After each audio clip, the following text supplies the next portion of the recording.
ninyo? Sasabihin ng mga nepo babies nyo na wala kami ambag sa taxes? We are taxed heavily.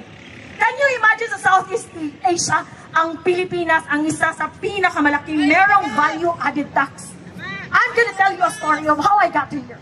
Yesterday, I was from Cebu.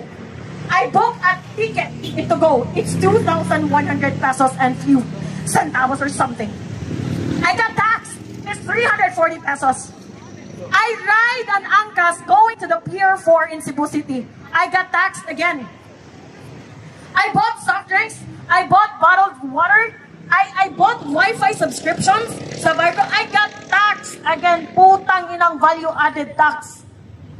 Ang dami. Just try to imagine if a single Filipino is paying at least 200 pesos of value-added tax on a daily basis. 200. Multiply it by 100 million. Ang yaman ng Pilipinas. Pero wala tayong pera! Dahil makakapal ang mukha nyo dyan sa Kongreso! Lumabas kayo! Mga putang ina nyo! Mga makakapal ang mukha! I do not understand. I cannot wrap my head around the fact paano nyo naiisip, paano nyo hindi naiisip kung gaano kayo ka-immoral, kung gaano kayo ka-demonyo. Nagpapakasasa kayo sa perang hindi inyo? Tumakbo kayo para maglingkod. Just reminding you, sir and ma'am, tumakbo kayo para maglingkod, hindi para magpaglingkuran. And don't start with us honoring, telling you, addressing you as honorable. Kasi between you and the taong bayan, you are the least. You are the least organization with honors. With honors, you don't have any, zero. You don't have in any honors, wala kayong mga moral, wala kayong mga immoral kayo, mga makakapal. I am so frustrated, I am so angry beyond angry. Nakakaputang ina kayong lahat dyan sa House of Representatives. Mga mamatay na sana kayong lahat, tamaan kayo ng kidlat.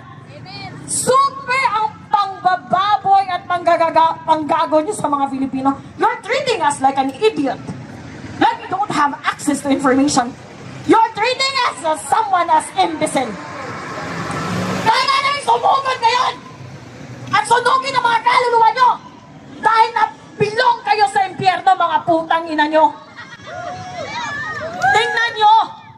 Eto, mga drivers, mga minimum wage earners, sila ang nagpapakain sa'yo. Nagpapakain, kami ang nagpa-fund ng lifestyle nyo. Mga putang ina. Ano ginagawa nyo dyan sa Senate? Ano ginagawa nyo dyan sa Congress? Are you just doing login and log out and that's it? No! We demand that you work. You work diligently, you work morally, and you work hard for the Filipino people, for you to earn our trust, because you don't deserve our trust and respect. I don't think so. It's gonna happen anytime today. Mga makakapal ang mukha nyo. At sa mga kababayan nating police and armed forces of the Philippines, sir, with all due respect, I know naiipit kayo. Naiipit kayo kasi ang chief of command nyo nakakabutang ina. But then you're bound by your service, and you're bound by your contract, and you're bound by your employment. But please, this is beyond insane. This is beyond insane, mga putang ina! This is beyond insane! Ang kakapal na mukha nyo, lumabas kayong lahat. Yung mga sasakyan nyo, hindi nyo sasakyan yan. Sasakyan namin yan. Dahil kami ang nagbabayad ng mga sasakyan nyo. Ilang sasakyan ang gusto nyo? Mga putang ina nyo. Ilang bahay sa Forbes Park ang gusto nyo? Napakahirap namin dahil ninanakaw nyo ang pera na para sa amin. We're not asking for private jets. We're not asking for Balenciaga just like your wife and mistresses. We're not asking for Chanel. We're not asking for abroad, travel abroad, in Europe, in Edinburgh, in Scotland, in Italy, in Paris. We don't want that. We just want the basic services. Working hospitals with medicines, and with working medical professionals paid by Filipino taxes. Yun lang, very minimum lang. Basic standard hindi nyo maibigay? What kind of employees are you? Bumaba kayo dyan. Isarado nyo yung Kongreso! Wala na mga ambag yan sa mga Filipino. Walang ambag. Zero contribution.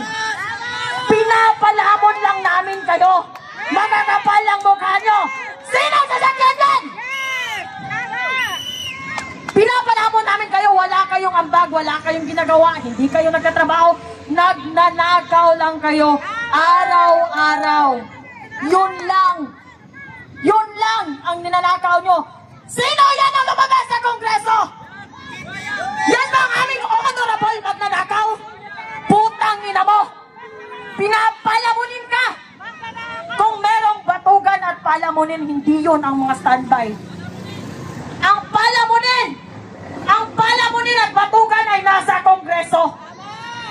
Mga putang ina ang kakapal ng mukha. Magmi-meeting kayo sa Malacanang, mag-order kayo ng buffet, ng steak, ng caviar, and for what expense? From our hard-earned taxes. Ikaw, sir, you're working hard. Pera mo ang ginagasto ng mga putang inang ito nang nasa Kongreso. Isara nyo yan! Isara nyo ang Kongreso! Walang ambat yan sa Pilipino! Putang ina! Harapin nyo kami dito! Harapin nyo mga coward kayo, mga coward, mga walang bayag. Mga walang bayag. Nagtatago kayo sa inyong mga security. Nagtatago kayo sa House of Congress. That is our hard-earned. That building, we paid for that. Those cars, we paid for that. Maybe even the air you fucking breathe, we paid for that. The very least that you can do is to provide the basic services for ordinary people. Yet, you are so fucking incompetent that you don't know how to do that. Para kayong kaklase ko ng elementary. Andun sa klase, hindi nakikinig, bobo na nga, hindi pa nag-aaral, pumupunta lang sa paaralan para sa baon. Bakit ganyan ang mga kongreso natin? Bakit ganyan ang mga congressman natin, mga putang ina? Ito ang pakiusap ko sa mga kababayan ko. Dalawa, I have two requests from my fellow Filipinos. Una, please, let's have a fucking standard when it comes to voting. Tingnan nyo si Lito Rapid. Quiet as a mouse. Hindi namin binoto yan. Tingnan nyo si Risa Ontiveros. Diba? Ang ingay. Nakakarindi. Pero flood control projects, she's quiet as a fucking mouse. Okay? Eto, viral to na video ko. Tito Soto, my God, dear, I'm here. I'm finally here, Tito Soto! I'm here! And I'm gonna say it again. What makes you qualified to become the Senate President? You don't belong there. You belong in Itbulaga. You cannot even create a simple, cohesive, concise introduction. How are you gonna enforce, amend, approve laws? Being a politician is very technical. It's being very technical. Kapag bobo ka, umalis ka na dyan. Well, anyway, sabi nga nila, intelligence is limited. Stupidity is endless. Unfortunately, meron tayong endless supply of stupidity both in the House of Congress and in the Senate and in the executive branch. Nakakaputang ina nyong lahat. Hindi nyo pag-aari ang Pilipinas. Hindi nyo pag-aari ang taxes namin. Hindi nyo pag-aari ang mga Pilipino. Tumigil kayo, bumaba kayo, isauli nyo ang mga perang ninakaw nyo. Matanong lang, nasaan na si Martin Romualdez? Balita ko raw. He deregistered his private jet. Is that true? Patanong sa mga tuta mo dyan sa Kongreso. Tanungin mo sila.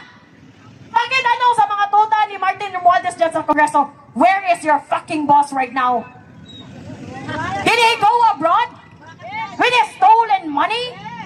And he's not gonna come back here? Ito, tandaan mo, Martin Romualdez, we will not forget.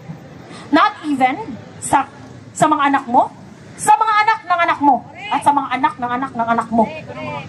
It will be an awesome reminder of the dark history of the Philippines that once upon a time, we have a lame-duck sitting idiot president controlled by this evil House Speaker, Martin Romualdez, aided and supported by his mini crocodiles at the House of Congress. supported by the senators na walang magawa sa buhay, kundi maging achievement ang pagsisisi, paninisi sa previous administration. Wala na ba kayong achievement na iba? Yun lang? Ganon kayo ka-incompetent? That even a simple person, ordinary person, can see through all your evil intentions, can see through all your stupidity, the maneuvers, the cover-ups. We see through it all. Hindi kami bobo, mga putang ina nyo!